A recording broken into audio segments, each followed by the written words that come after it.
Bismillahirrahmanirrahim. Assalamualaikum warahmatullahi wabarakatuh. Alhamdulillah wassalatu wassalamu ala Rasulillah wa ala alihi wa ashabihi wa man tabi'ahum ila yaumil qiyamah.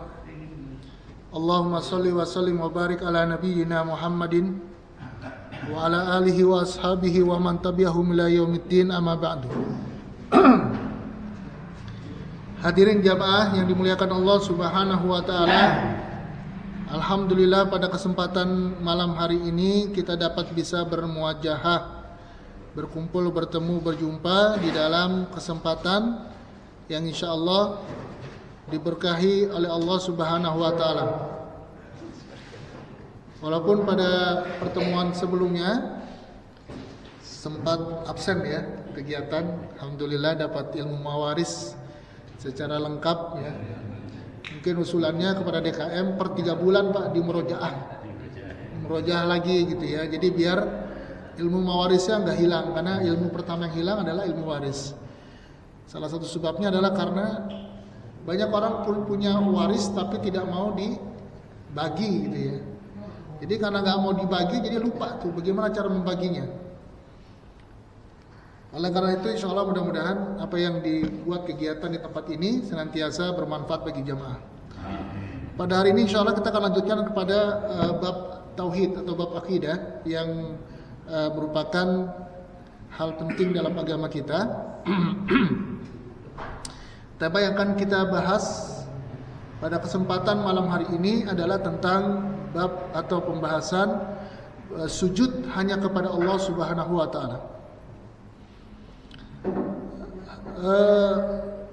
Di dalam pelajaran tauhid, dan saya yakin pelajaran tauhid yang diajarkan oleh Syekh Muhammad bin Abdul Wahhab ataupun kajian atau pelajaran tauhid yang diajarkan oleh seluruh madhab Islam, nggak cuman keyakinan dari Syekh Muhammad bin Abdul Wahhab saja. Bahwasanya tidak boleh bagi seorang manusia untuk sujud kecuali hanya kepada Allah Subhanahu wa taala. Dan kita sepakat Pak ya, tidak boleh seorang manusia sujud kecuali hanya kepada Allah Subhanahu wa taala. Jadi tidak boleh seorang manusia sujud kepada manusia, baik dia bapaknya, ibunya, rajanya, majikannya dan yang lain sebagainya. Tidak boleh, hukumnya adalah haram. Atau sujud kepada batu, kepada pepohonan, kepada matahari, kepada bulan dan yang lain sebagainya. Maka secara rincian sujud kepada makhluk ya, wabil khusus kepada manusia memiliki 2 hukum. Apabila seorang manusia sujud kepada manusia lainnya dengan tujuan adalah untuk menghormati saja, bukan untuk menyembahnya gitu ya. Seperti contohnya ada satu kebiasaan di tengah-tengah masyarakat, misalnya kalau lebaran itu orang tua duduk di kursi, kemudian sang anak datang dan dia bersimpuh, dan kemudian ada yang sujud di kaki ibunya, ada yang mencium dengkul ibunya, yang dalam istilah kita sebut sebagai sungkeman. Nah, perihal tersebut adalah salah satu bentuk sujud kepada manusia dengan tujuan adalah untuk menghormati, bukan untuk menyembah. Maka hukumnya adalah haram, termasuk perbuatan dosa besar, tetapi tidak mengeluarkan pelakunya dari Islam. Hanya dosa besar, bukan hanya ya. Dosa besar ya sangat luar biasa bahaya ya. Kemudian sujud yang kedua adalah sujud yang bersifat ibadah. Di seorang manusia menyembah manusia lainnya dengan meyakini bahwasanya manusia tersebut adalah Tuhan baginya. Seperti orang-orang Hindu yang ada di India atau di beberapa tempat, karena mereka membagi manusia itu berkasta-kasta. Misalkan kastanya kasta Sailendra misalnya, kemudian dia bertemu dengan kasta Brahmana. Maka kasta Sailendra harus sujud dalam bentuk ta'budiyah, peribadahan. Dan ini hukumnya adalah syirik. Dan diharamkan seseorang untuk melakukan hal tersebut, dosa besar. Kemudian haram dan mengeluarkan pelakunya dari Islam. Maka dari sini hendaknya seseorang berhati-hati dengan ibadah sujud, dikarenakan di dalam banyak ayatnya dan di dalam banyak hadisnya Nabi Muhammad SAW atau di dalam ayat-ayat Al-Quran ya, Allah memerintahkan seorang manusia untuk sujud hanya kepada Allah Subhanahu wa Ta'ala. Dan di dalam hadis yang lain misalnya Nabi bersabda, "Lau kuntu amiran ahadan an yasjuda li ahadin," kalau sekiranya aku diperintahkan untuk meminta seseorang untuk sujud kepada manusia, la amartul mar'ata an tasjuda li zawjiha, maka aku akan memerintahkan seorang istri untuk sujud kepada suaminya. Kemudian di dalam ayat-ayat yang lain misalnya Allah Subhanahu wa taala berfirman, "Wa minal laili wan nahar wasyamsu wa min ayatihi al-lailu wan naharu wasyamsu wal qamaru la tasjudu lisyamsi wala lil qamari wasjudu lillah." Allah katakan di antara tanda-tanda kebesaran Allah adalah adanya malam, kemudian adanya siang, adanya matahari, adanya bulan. Maka janganlah kalian sujud kepada itu semua, tetapi sujudlah hanya kepada Allah Subhanahu wa taala. Nah, sujud adalah ibadah. Tidak boleh ibadah ini ditujukan kepada selain Allah Subhanahu wa taala. Namun memang ada catatan. Di dalam syariat Nabi Yusuf alaihissalam, dalam syariat Nabi Yusuf alaihissalam, ya, Nabi Yusuf di dalam syariatnya ya, manusia-manusia saat itu boleh sujud kepada orang-orang yang terhormat atau terpandang di tengah-tengah mereka. Di dalam surat Yusuf ayat 99 sampai ke 100, Allah Subhanahu wa taala berfirman, "A'udzubillahi minasyaitonir rajim. Falamma dakhalu ala Yusufa awa ilaihi abawahi wa qala udkhulu Misra insyaallahu aminin wa rafa'a abawahi 'alal arsy wa kharru lahu sujada."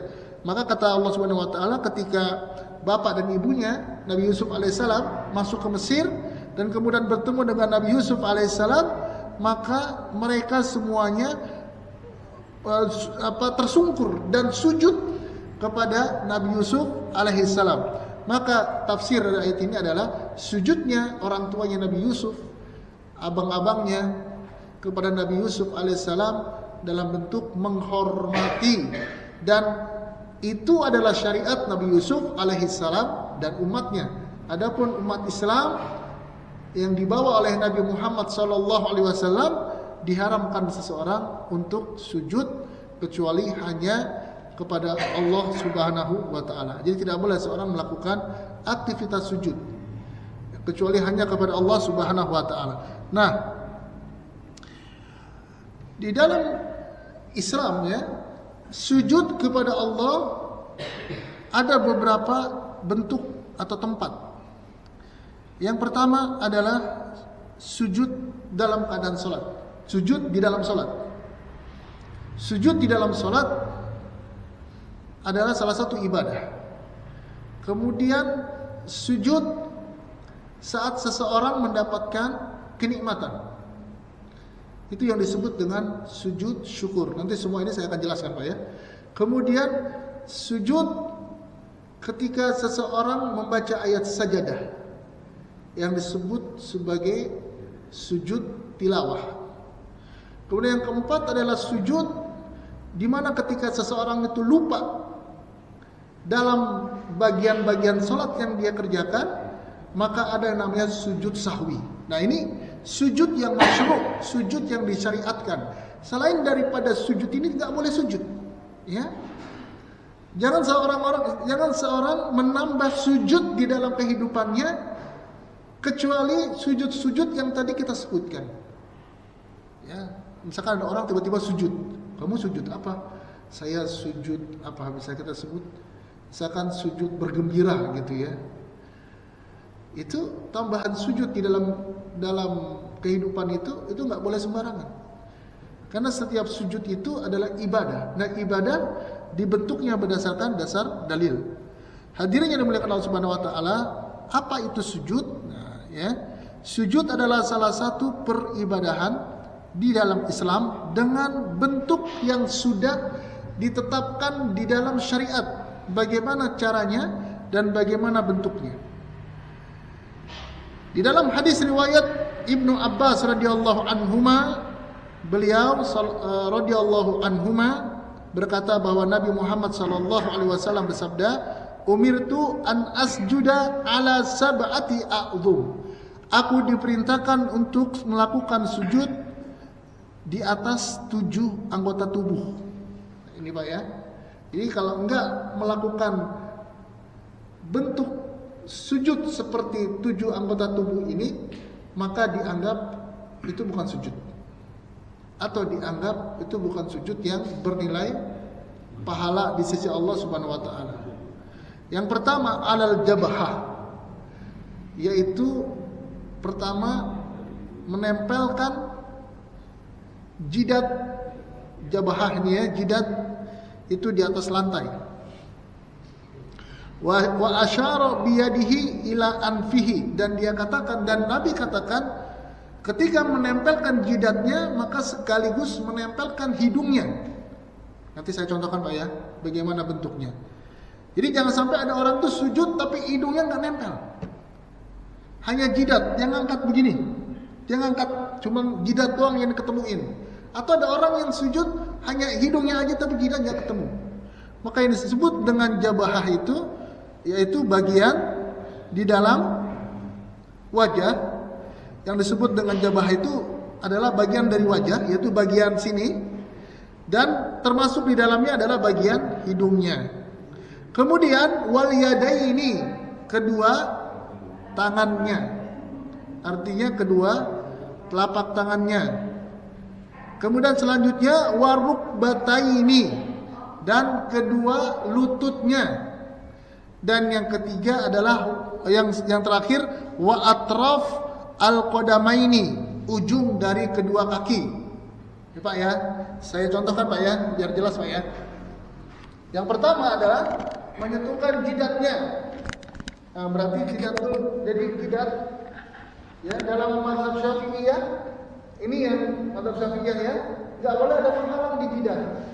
Tapi mazhab Hambali mengatakan selama dia adalah bagian dari kepala maka boleh untuk menghalangi jidat, seperti rambut.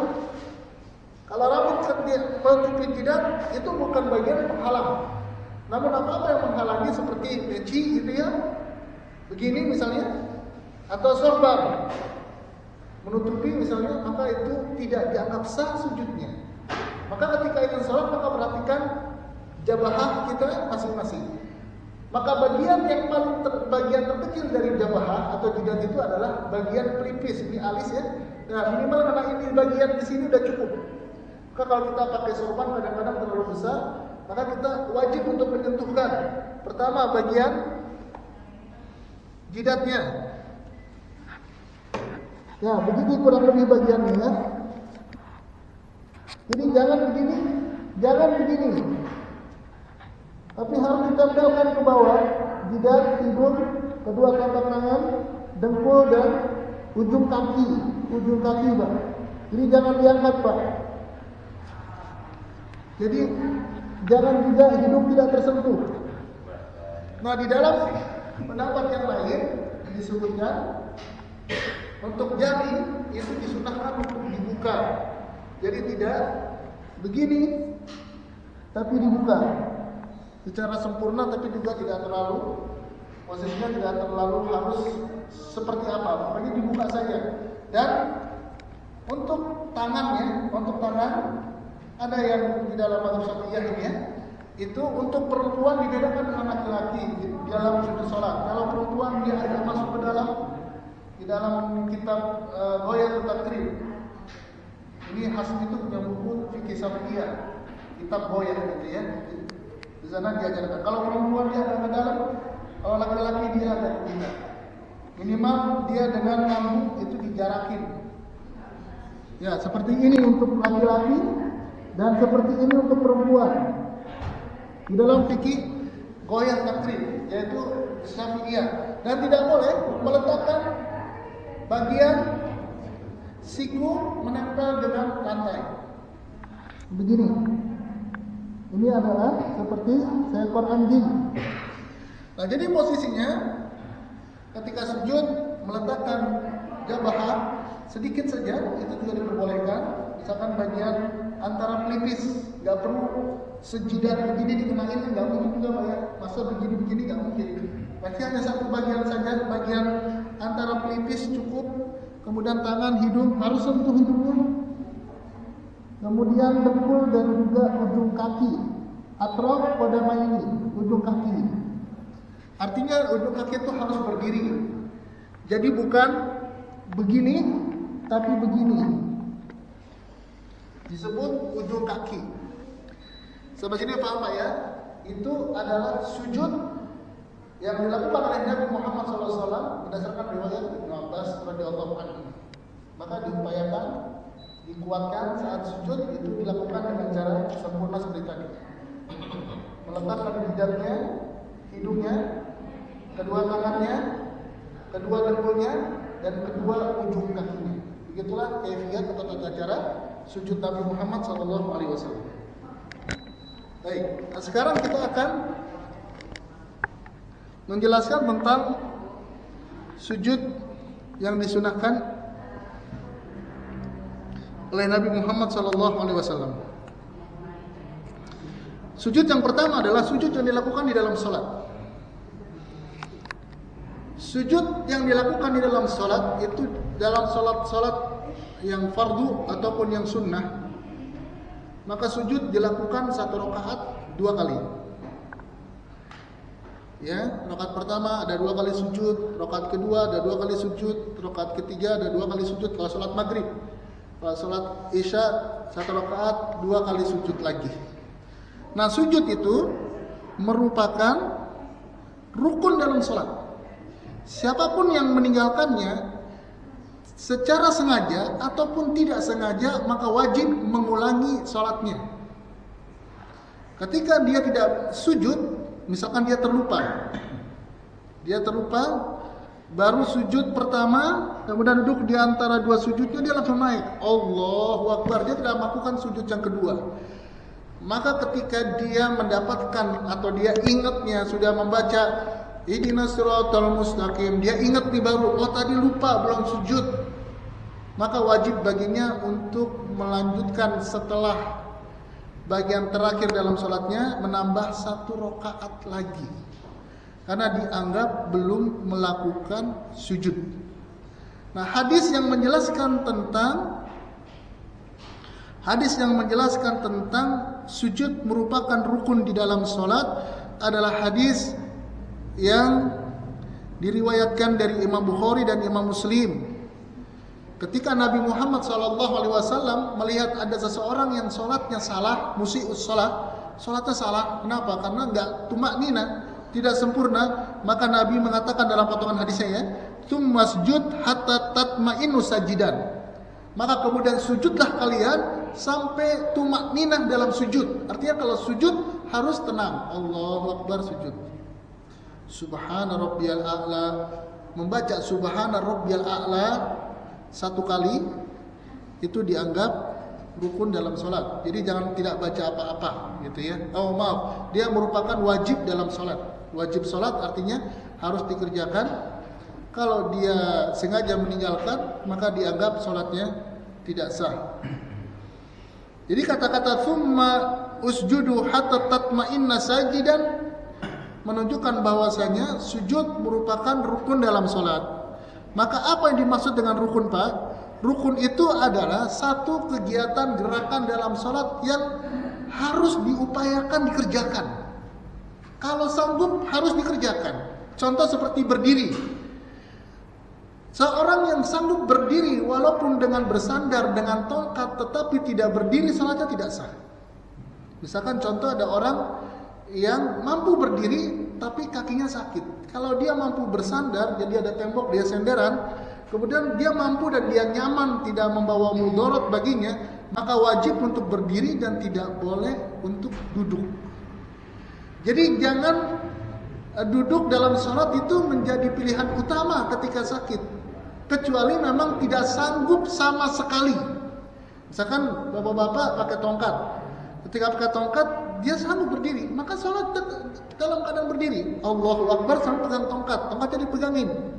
Karena itu rukun nggak boleh hilang, kecuali kakinya buntung contohnya, atau kalau dia berdiri dalam hitungan 5 menit jatuh, nah berarti dia harus berdiri 5 menit dulu. Setelah 5 menit dia udah goyang baru dia duduk. Itu yang harus dilakukan manakala seseorang melaksanakan sholat, karena rukun-rukun sholat nggak boleh ditinggalkan. Seperti sujud, kalau kita mampu sujud maka nggak boleh diganti kecuali dengan sujud. Misalkan ada kan diantara bapak-bapak kalau udah usianya sudah lanjut begitu ya, ada yang nggak bisa berdiri tapi bisa sujud. Nah, kalau kita kira-kira bisa sujud itu kan tadi meletakkan jidat, hidung, kedua tangan, dengkul sama ujung kaki di atas tanah. Itu namanya sujud. Maka dilakukan. Tapi kalau tidak bisa, maka barulah kita dengan kursi. Dan tidak boleh seseorang itu sujud memakai alat sesuatu saat duduk ya, karena ada beberapa, kemarin saya lihat ada video Syekh, kemudian beliau menceritakan di Arab Saudi ada kursi yang dia seperti anak kuliah itu Pak, di depannya kayak ada meja di depannya kecil, dan itu dibuat di format begitu sehingga sujud di situ. Jadi Allahu Akbar ketika sujud dia tapi di alat itu.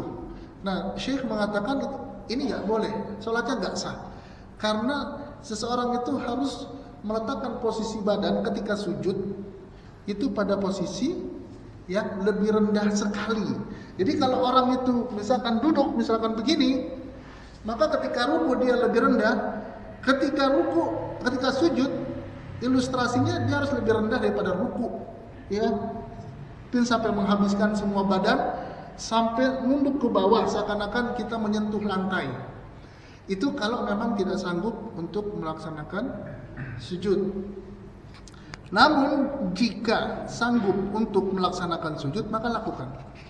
Rukun Pak ya. Karena misalkan ada beberapa orang, ada beberapa kaum muslimin hari ini yang menyepelekan ya untuk mengerjakan sholat secara sempurna padahal dia punya kemampuan. Contoh seperti sholat di kereta. Syarat sholat misalkan menghadap kiblat, karena kita nggak sanggup kan untuk hadap kiblat terus. Pertama misalnya mungkin kita bisa menghadap kiblat, setelahnya mungkin kereta berjalan kemana-mana. Tapi banyak diantara kita seperti langsung aja kita duduk di situ, langsung aja duduk. Padahal kita sanggup untuk berdiri. Maka yang tepat itu ketika kita misalkan di kereta gitu ya, maka kita dalam keadaan berdiri dulu, takbir, Allahu Akbar, kan nggak apa-apa kan? Bisa berdiri kan? Atapnya tinggi, maka harus berdiri. Ruku kalau bisa ya ruku. I'tidal kalau perlu bisa i'tidal. Rabbana walakal hamdu. Nah sujud kan nggak bisa karena di depannya kursi. Maka disitulah kita baru duduk. Posisinya baru ruku. Posisinya diilustrasikan seperti sujud. Begitu seharusnya. Jadi jangan ketika di kereta langsung aja kita duduk Allahu Akbar ruku. Padahal kita sanggup berdiri dan bisa berdiri. Nah ini contoh. Artinya kalau dikatakan rukun di dalam sholat, maka gerakan itu nggak boleh nggak dilakukan kecuali uzurnya sangat-sangat seperti tadi ya, nggak sanggup berdiri akhirnya duduk, karena kalau berdiri dia bisa pingsan contohnya, atau dia nggak, kalaupun pakai tongkat pun juga nggak bisa, misalnya bersandar di tembok pun juga nggak bisa, ya sudah sholatnya ya duduk saja, karena kalau nggak begitu kan bahaya. Tapi kalau masih bisa diupayakan, silakan diupayakan, karena itu adalah kesempurnaan di dalam sholat. Nah jadi sujud yang pertama adalah sujud yang rukun dalam sholat. Maka diwajibkan seseorang untuk melaksanakan sujud di dalam sholat. Sebagaimana diwajibkan dalam sholat berdiri, ruku, gerakan i'tidal, gerakan duduk di antara dua sujud, kemudian duduk tasyahud akhir, itu adalah rukun dalam sholat yang wajib seseorang untuk melaksanakannya dan tidak boleh ditinggalkannya jika memiliki kemampuan. Jika tidak punya kemampuan, maka boleh diganti dengan gerakan-gerakan lain yang menyerupai atau dengan niat yang sama. Kemudian sujud yang kedua adalah sujud sahwi, sambungan dari sujud sholat. Sujud sahwi secara bahasa artinya adalah sujud yang dimaksudkan untuk satu perbuatan yang lupa atau lalai. Jadi ketika seseorang itu lupa di dalam sholatnya atau lalai di dalam sholatnya sehingga mengakibatkan ada rakaat yang terlupa, ada bagian-bagian dalam sholat yang hilang, maka disunahkan baginya untuk melaksanakan sujud sahwi. Para ulama mazhab sepakat tentang disyariatkannya sujud sahwi. Menurut para ulama, hukum sujud sahwi itu ada yang mengatakan wajib, ada yang mengatakan sunnah. Artinya kalau kita lupa dalam rukun dalam sholat, maka ada yang mengatakan itu sunnah. Tapi yang lebih kuat adalah pendapat yang mengatakan wajib. Artinya manakala kita lupa dalam sholat, maka diwajibkan untuk melaksanakan sujud sahwi. Nah, sujud sahwi dilakukan dengan dua cara. Yang pertama, sebelum salam. Yang kedua, sesudah salam. Ada yang dilakukan dengan cara yang sesudah salam, hanya sujud tanpa mengucapkan salam. Tapi ada yang sujud dan kemudian diakhiri dengan salam. Di sini ada khilafiyahnya. Nanti kita akan praktekkan. Maka ketika seseorang itu lupa dalam sholatnya, seperti misalkan dia tidak mengetahui berapa rakaat dia sholat. Ini sudah rakaat berapa, gitu ya. Ini udah duduk yang keberapa. Dan kebetulan dia sholat sendirian. Atau kadang-kadang ada di antara kita ketika menjadi imam, makmum mengucapkan subhanallah, tapi imam nggak tahu saya salahnya apa gitu. Saya rasanya udah pasrah. Kan nggak mungkin kan? Makmum bilang, Pak, sujudnya kurang, nggak mungkin. Pasti cuma subhanallah. Gimana cara ngomongnya kan gitu. Nah, dalam kondisi seperti itu, ketika seorang itu tidak mengetahui betul persis berapa rakaatnya, akhirnya dia beristihad kan, udahlah, karena memang kaidahnya al yakinu la yuzalu bisyakin.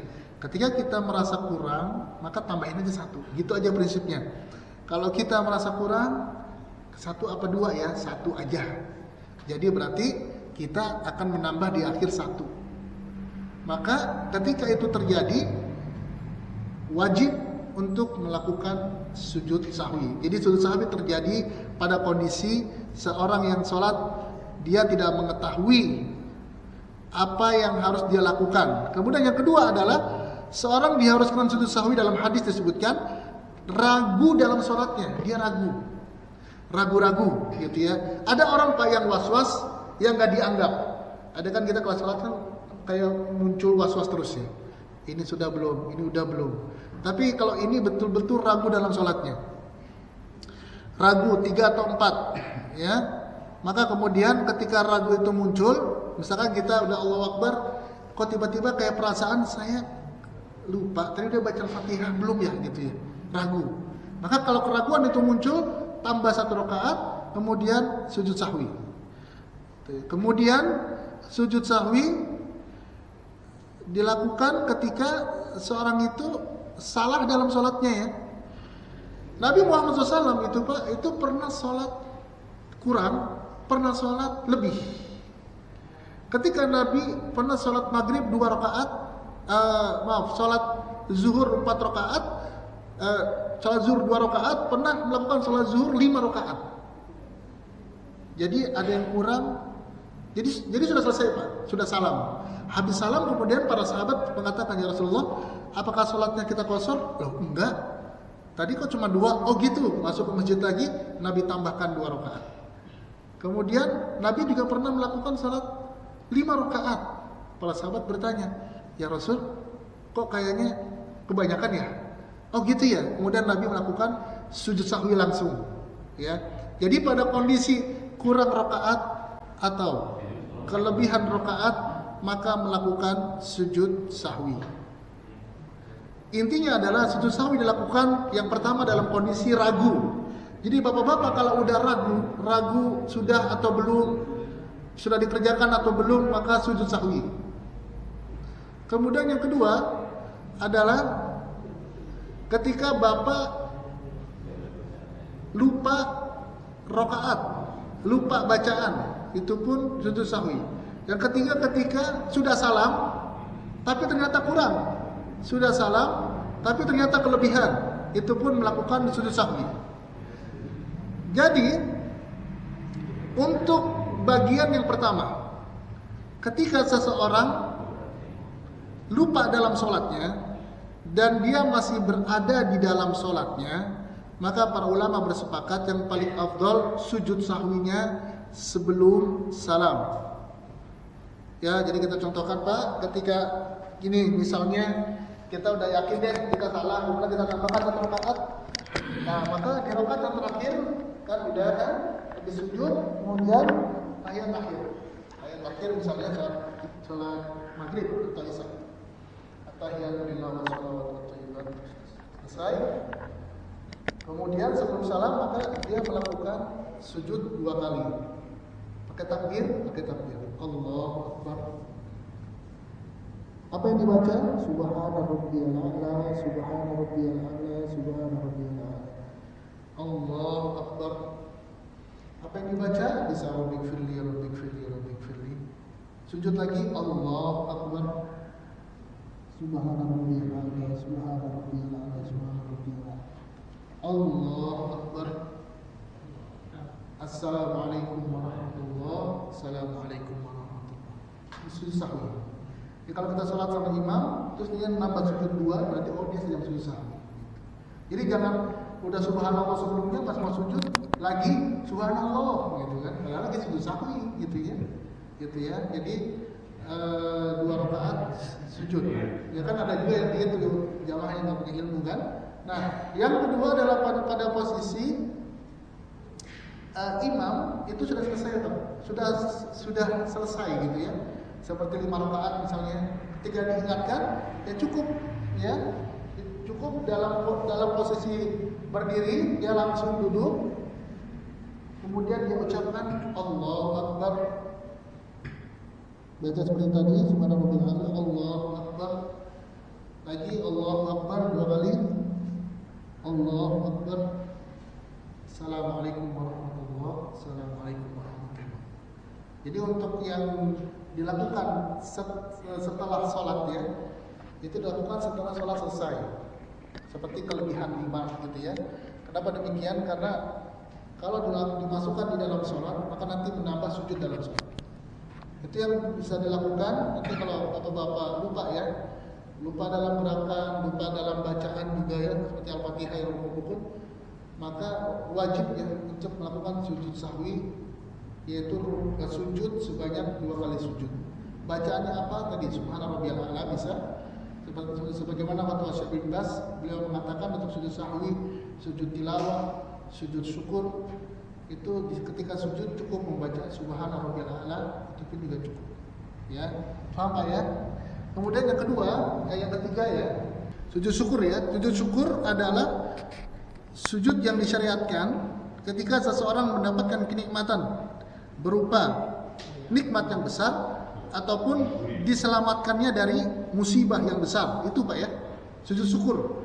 Ada kebakaran, rumah kita kebakaran, orang tua kita selamat, bapak kita selamat, istri kita selamat, kita sujud syukur sebagai bentuk syukur terhadap penikmatan. Dan sujud syukur Pak tidak disyariatkan untuk perkara-perkara kecil seperti menang lomba sepak bola gitu ya, atau mencetak gol, itu nggak ada disyariatkan sujud syukur. Itu ya kalau kategorinya bid'ah ya sebenarnya ya. Kenapa? Karena itu bukan nikmat apa-apa. Indonesia menang lawan Vietnam gitu, biasa-biasa aja, ngapain sujud syukur gitu ya. Karena nggak ada poin agama yang masuk ke dalam hal tersebut. Tidak ada hal yang membahayakan gitu. Kalau Indonesia kalah paling STY doang yang dicopot ya, Sintayong doang yang dicopot, kita mah bodo amat kan gitu ya. Makanya jangan juga kebablasan, semua sujud syukur ya. Anak ranking 1 gimana? Sebenarnya enggak, itu bukan hal penting gitu. Yang penting itu adalah hal-hal yang besar di dalam kehidupan kita, seperti mendapatkan kenikmatan, terlepasnya dari mara bahaya. Nah, maka di antara dari kaifiat sujud syukur itu sama dengan sujud tilawah, yaitu melaksanakan satu kali sujud saja.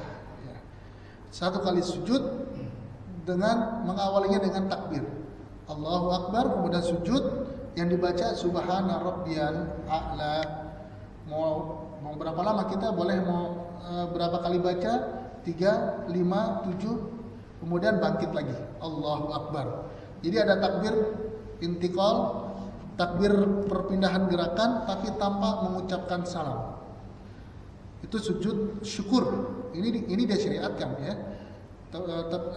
Tapi ingat, sujud syukur ini terhadap kenikmatan yang besar. Contoh, anak kita menghafal Al-Quran gitu ya, jadi penghafal Quran, hafal 30 juz, sujud syukur kita. Itu layak, itu patut disyariatkan. Namun anak kita menang lomba Indonesia Idol gitu kan, American Idol gitu, sujud syukur gitu. Apa yang perlu disyukuri? Orang perbuatan maksiat disyukuri, ya. Ya bisa itu, karena ada mudorot yang hilang gitu kan, mudah-mudahan gitu ya. Bisa jadi itu kalau itu ya. Nah, kemudian yang terakhir Pak ya, ini sujud tilawah. Nah, sujud tilawah ini adalah sujud yang disunahkan ketika kita membaca ayat sajadah. Jadi ayat sajadah itu di Quran tuh udah ada cirinya Pak. Jadi tinggal cari aja. Jadi itu disunahkan.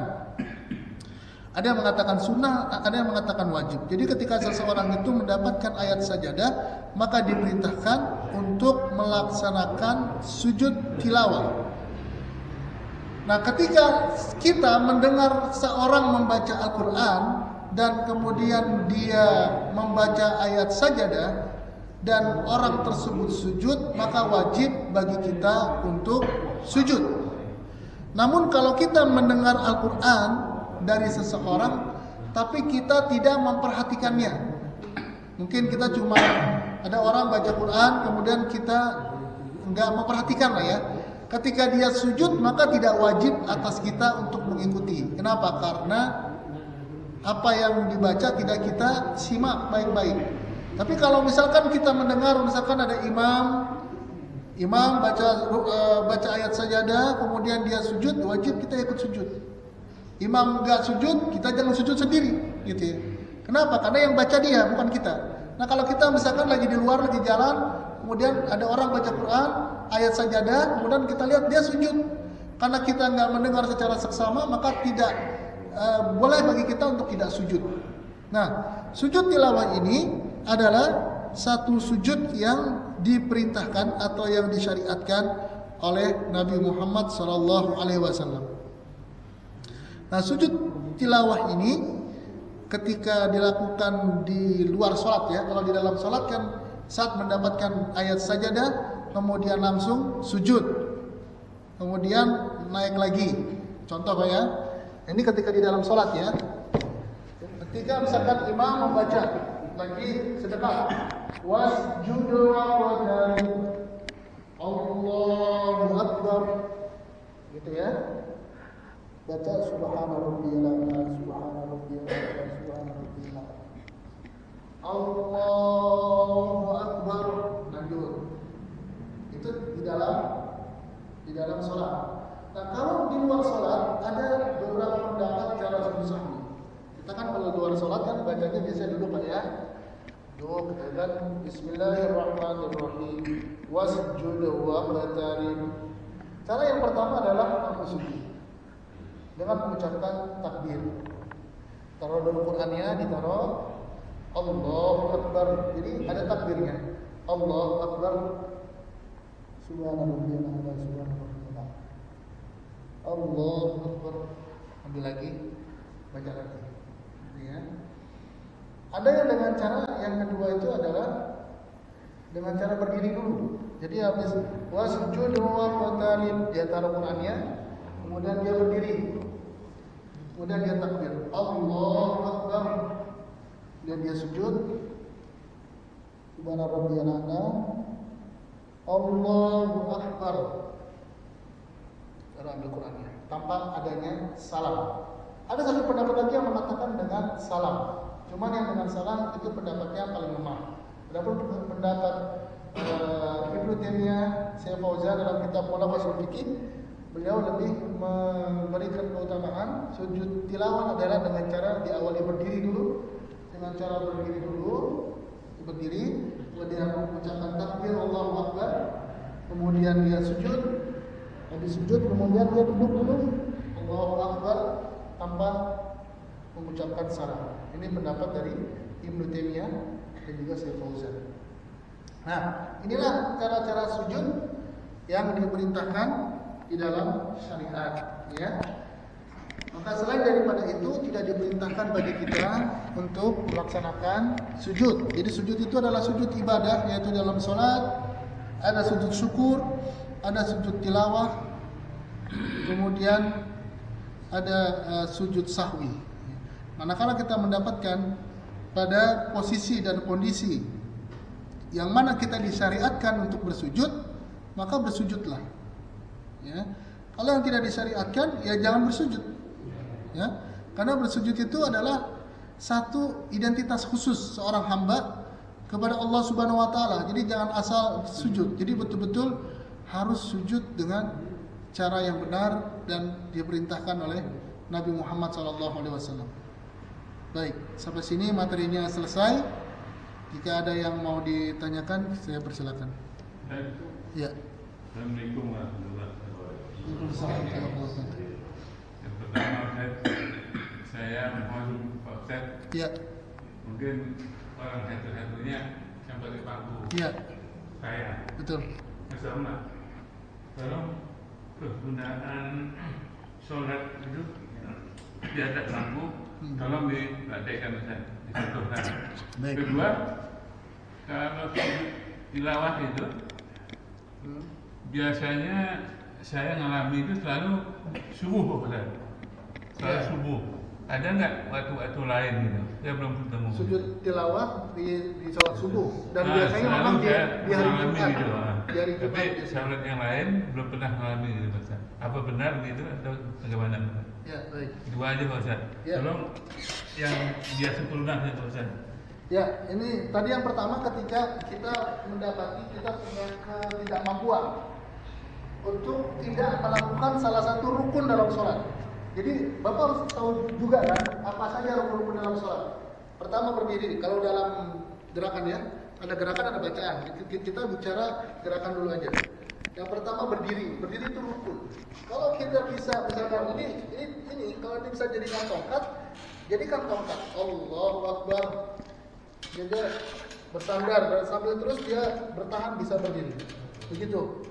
Kalau nggak sanggup posisi seperti kalau Bapak mau menyandar di tembok, disender aja ke tembok dalam posisi ini ready nih. Takut-takut nanti kaki gemeter kan dia langsung duduk gitu ya. Tapi selama masih sanggup berdiri maka harus dilakukan. Satu. Kemudian ruku itu adalah rukun, ruku ya. Ini ruku nggak boleh ditinggal. Kemudian i'tidal itu tegak. Dan ucapan sami Allahu liman hamidah itu adalah rukun. Jadi tidak boleh seseorang meninggalkan kalimat sami Allahu liman hamidah. Ketika seorang itu ingin kunut, jangan sami Allahu langsung Allahumma hdina fi man hadayt. Tidak boleh langsung, harus ada sami Allahu liman hamidah. Kemudian sujud itu adalah rukun. Duduk di antara dua sujud itu rukun. Tasyahud akhir itu rukun. Tasyahud awal tidak rukun.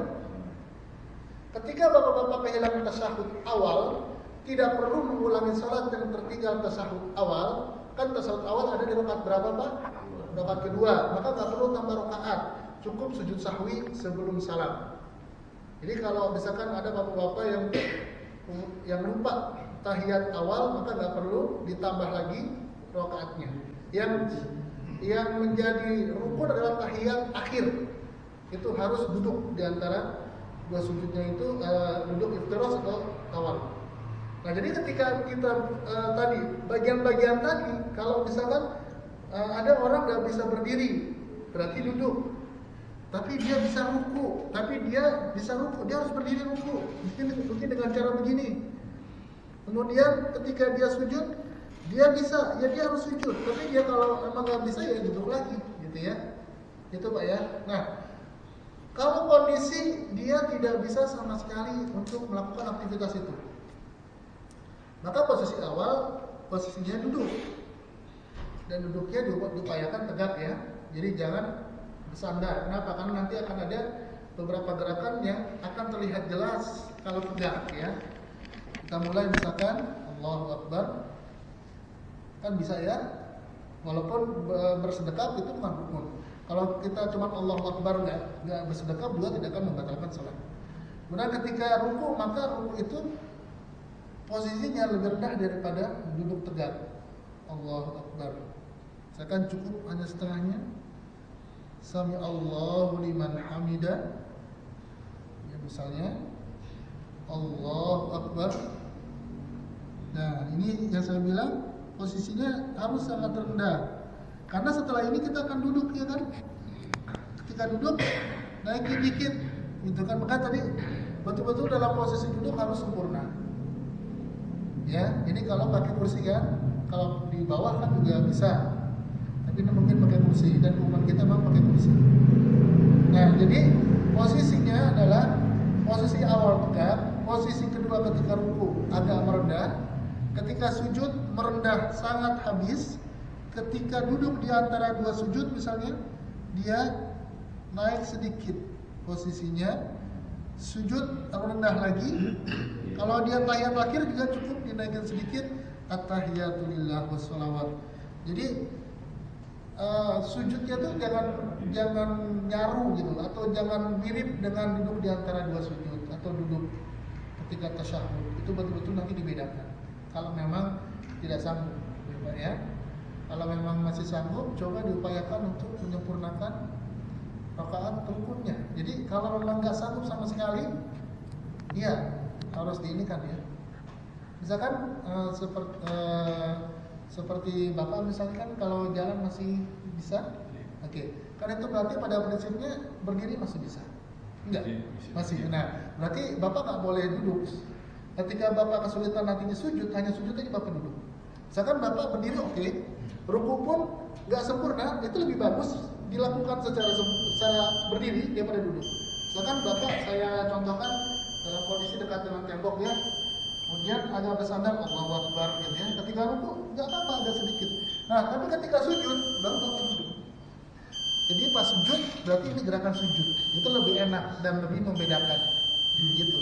Jadi kalau memang bisa berdiri, ruku masih bisa berdiri, i'tidal masih bisa berdiri, maka ketika sujud ya kalau memang nggak bisa karena ada asam urat, ada macam-macam, maka dilakukan dengan cara duduk. Jadi hanya sujudlah yang duduk dan duduk di antara dua sujud, duduk tasyahud awal, duduk tasyahud akhir itu pun yang duduk. Nah, kalau posisi Bapak ini ya, ketika memang dipastikan tidak bisa sholat secara sempurna, maka tidak boleh dipilih menjadi imam.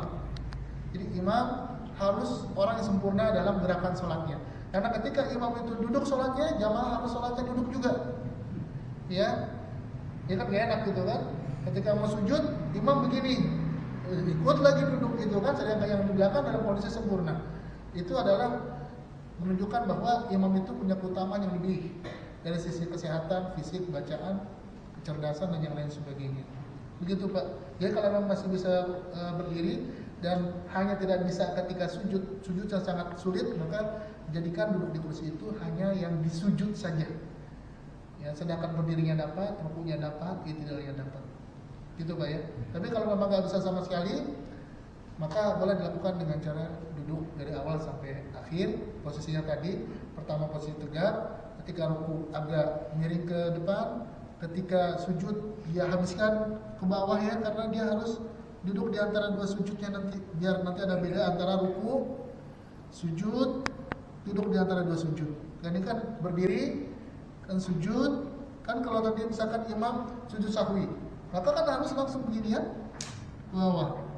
Nah, itu dari sisi bentuk tubuh saja agar bisa membedakan mana berdiri, mana ruku, mana sujud. Begitu Pak.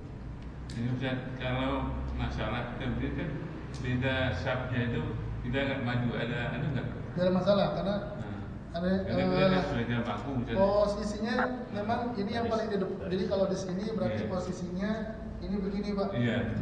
Posisinya begini. Kita diri di depan itu. Nggak apa-apa. Ini kan bagian dari rukhsah ya, Iya. bagian dari rukhsah.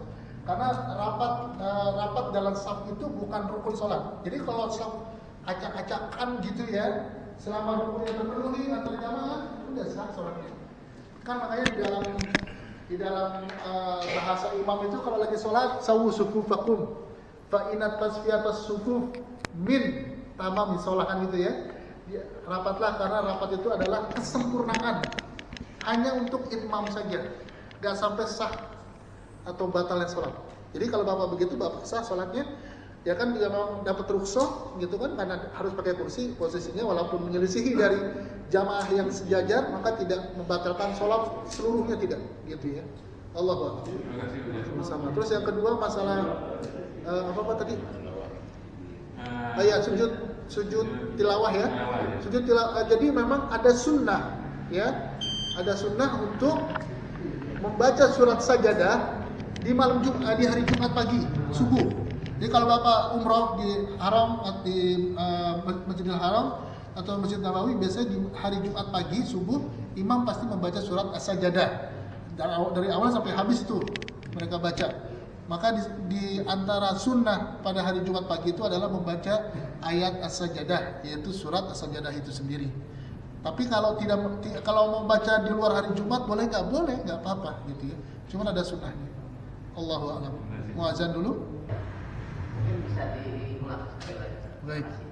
Jadi kalau yang sujud ibadah itu adalah seperti yang disebutkan, harus memenuhi 7 anggota tubuh di dalam sujudnya. Kalau sujud syirik nggak perlu. Yang penting dia rendah badannya, dia memberikan kesan adanya penghormatan gitu ya, walaupun tidak menyentuhkan seluruh anggota tubuh seperti yang tadi bentuk sujud yang syar'i, itu adalah bentuk sujud. Makanya kan kalau orang penyembah berhala misalnya, dia nggak akan pakai cara sujudnya Nabi. Dia penting adalah sujud itu kepalanya lebih rendah daripada pinggulnya kan gitu ya. Nah, kenapa kalau kita bicara budaya sungkeman itu dianggap masuk dalam kategori, karena di dalam gerakan itu kan memang di kita itu tidak punya sensitif terhadap nilai-nilai tauhid atau nilai-nilai agama secara tepat gitu ya. Karena pasti yang lebih kedepankan adalah budayanya gitu. Jadi kalau mungkin mau kita flashback kenapa itu bisa terjadi sungkeman, kan memang pasti ada motif, ada pasti ada sejarahnya. Maka kalau kita lihat cara orang melakukan sungkeman itu kan posisinya dia lebih rendah daripada orang yang berada di hadapannya. Dan di beberapa mungkin karena bapak udah ngaji gitu, jadi bapak akan mengerem hal-hal yang ini kayaknya jangan nih, tapi tetap sungkem misalnya gitu ya. Tapi nggak seperti orang-orang yang sungkem itu betul-betul mencium bagian lutut betisnya bahkan gitu ya. Karena ketika dia nggak punya pengetahuan terhadap hal tersebut pasti bablas gitu. Kalau bapak mungkin ketika melakukan itu akan punya batas misalnya, atau orang yang paham, oh ini jangan sampai begini. Mungkin paling kita hanya duduk bersimpuh jalan ngesot gitu kan ya, cuman cium tangan gitu. Nah kalau di orang Arab gitu ya, kalau orang Arab itu penghormatan kepada orang tua kan mencium kepala atasnya. Jadi kalau ketemu orang tua itu yang dicium kepala atasnya, bukan pipi, bukan cipika-cipiki. Kalau cipika-cipiki itu sebenarnya sama kerabat atau sama istri gitu ya. Kalau orang Arab itu di bagian ubun-ubunnya kita cium, menunjukkan kehormatan, menghormati dia, ditinggikan dia gitu ya. Nah kalau di kita kan ada budaya, tapi apa di semua suku Allahu alam ya. Cuman memang yang saya ketahui memang di Jawa ya, kalau yang paling kentara gitu ya. Nah kalau kita lihat dalam posisinya memang dia seperti menyerupai orang yang hendak sujud. Cuma karena kepentok sama dengkul lutut, jadi dia nggak sampai sujud kan. Maka itu kemudian dianggap sesuatu yang berlebihan ketika kita hendak menghormati manusia. Karena Allah sudah memberikan batasan-batasan sampai mana kita harus menghormati manusia. Kalau kita menghormati orang tua kita, maka di dalam Islam itu kan ditegaskan ya.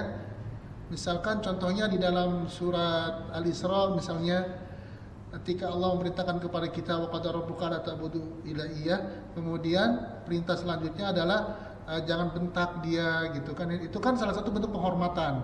Kemudian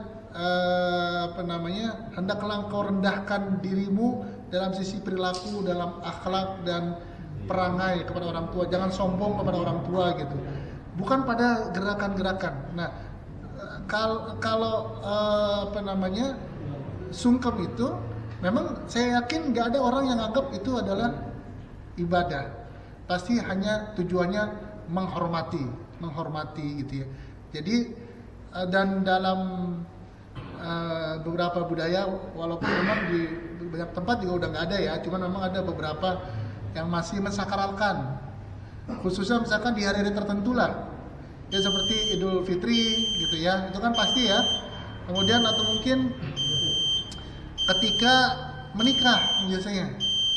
Nah kalau saya lihat kalau yang menikah ini dia malah lebih agak berlebihan ya, itu kan sampai sujud betul di kaki ibunya dia cium gitu ya. Itu sujud, itu namanya sujud. Tapi sujudnya bukan sujud versi sunnah ya. Kalau sunnah versi sujudnya seperti yang tadi disebutkan. Maka menurut hemat saya, karena ini ada cara-cara pendekatan kepada peribadahan gitu ya, maka lebih baik ditinggalkan, lebih baik tidak dilakukan gitu ya. Tinggal nanti kita memberikan opini atau memberikan satu pendapat kepada orang yang ada di rumah misalnya gitu. Saya tetap menghargai gitu ya. Cuman untuk ini saya kayak udah kurang pas gitu ya. Apalagi kalau orang tua udah wafat semua, nenek udah wafat, itu ada hal yang baik gitu kan, agar kita merubah satu hal yang memang tidak tepat dilakukan. Maka menurut hemat saya lebih baik jangan dilakukan. Kalaupun memang nggak ada niat apa-apa ya, jatuhnya tadi bisa masuk kepada sesuatu yang diharamkan ya. Atau paling kecil misalkan kita hukumi makruh misalnya, sesuatu yang tidak disukai gitu ya. Karena ada melampaui batas dalam masalah penghormatan kepada manusia. Manusia itu adalah manusia gitu. Walaupun dia ibu kita, walaupun ada hadis atau pepatah mengatakan surga di bawah telapak kaki ibu misalnya gitu ya. Walaupun ini masih dipertanyakan hadis atau bukan gitu ya. Tetap kita nggak boleh nyari-nyari sampai sujud di kaki ibu gitu. Sampai cari mana bu, itu kan surganya mana gitu. Akhirnya dia kemudian sampai sujud misalnya. Nah itu tidak boleh hukumnya. Jadi menurut saya ya, menurut buku-buku yang saya baca, hukumnya tidak boleh untuk melakukan hal yang tadi disebutkan. Bukan karena nanti syirik, bukan, tapi nanti masuk kepada penghormatan yang berlebihan, begitu. Nanti kalau gitu, nanti sama presiden nanti begitu, gitu kan? Nanti sama menteri juga begitu. Karena dulu kan budaya Indonesia memang begitu. Kalau sama orang-orang besar tuh pasti kalau ketemu ngesot ya, ngesot. Kemudian dia bilang ini paduka gitu kan, Prabu misal gitu ya. Sampai sekarang kalau kita mau masuk ke kuburan aja harus begitu kan? Kuburan keramat gitu ya, harus bersimpuh. Jalan ke dalamnya nggak boleh tegak, harus sambil ngesot gitu ya. Dan itu real. Kita lihat ada waktu itu. Allahu a'lam. Ya, ada lagi Pak, silakan. Ada? Ya. Baik. Jika nanti ada. Oke. Untuk yang tilawah tadi itu hanya untuk membaca atau yang juga mendengarkan. Misalnya gini, kalau di mobil dengar ngaji, dengar ngaji ya. Ada badan tilawah. Kalau gitu ya. Jadi kalau seorang itu disunahkan sujud tilawah, yang pertama ketika membaca. Ketika masuk ayat sajadah, kemudian dia disunahkan untuk sujud tilawah. Yang kedua, ketika dia mendengarkan orang yang membaca Al-Quran dan orang tersebut sujud tilawah. Jadi kita Bapak lihat saya baca, saya sujud, Bapak sujud. Tapi kalau Bapak mendengar ayat Al-Quran dan ayat sajadah, kan Bapak nggak ngeliat orang di situ, Bapak hanya mendengar. Maka tidak apa-apa untuk tidak sujud. Jadi kalau yang harus sujud itu kalau kita lagi dengar bacaan orang, orangnya ada di depan kita dan dia sujud, baru kita ikut sujud. Begitu. Baik, kita cukupkan dulu. Nanti insya Allah pada salat jika ada yang mau ditanyakan kembali dipersilakan. Kita cukupkan. Subhanakallahumma wa bihamdika asyhadu an la ilaha illa anta astaghfiruka wa atubu ilaik. Wassalamualaikum warahmatullahi wabarakatuh.